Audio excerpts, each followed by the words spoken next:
Last night, October the 20th, I was out in this area to capture a rare event, a comet.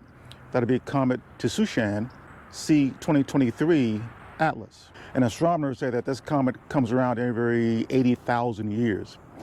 The comet is still visible with the naked eye, but you'll have to have a dark sky in order to make it out, because it's going to be very faint if you're trying to see it with the naked eye. And there's light pollution.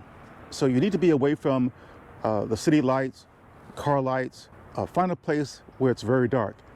Just after sunset, you should be able to make out the brightest object in the sky, and that would be Venus, over into the west.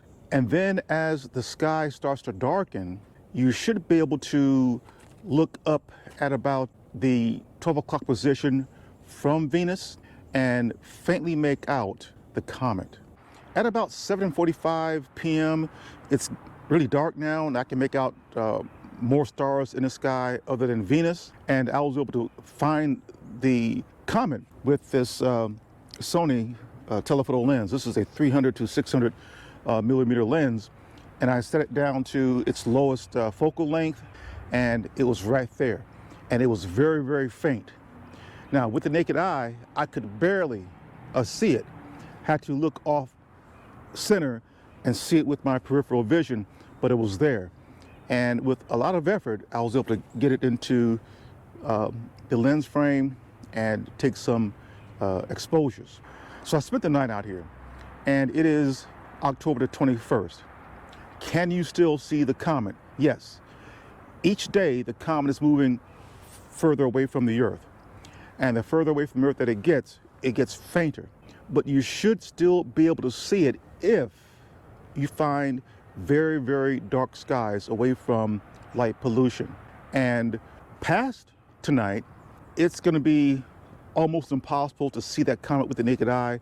You would need a telescope, binoculars, or a telephoto lens to see it. And even then, it's going to be very faint.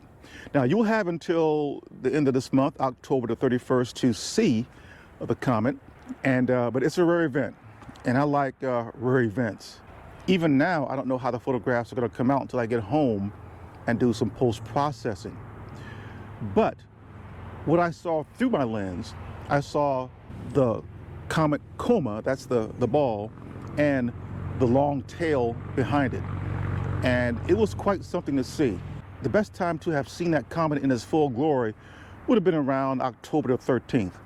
And I had too many things going on at the time, so I couldn't get out to capture it. So hopefully last night was a success, and I'll put the images here on the screen for you to see them. Thank you guys for watching.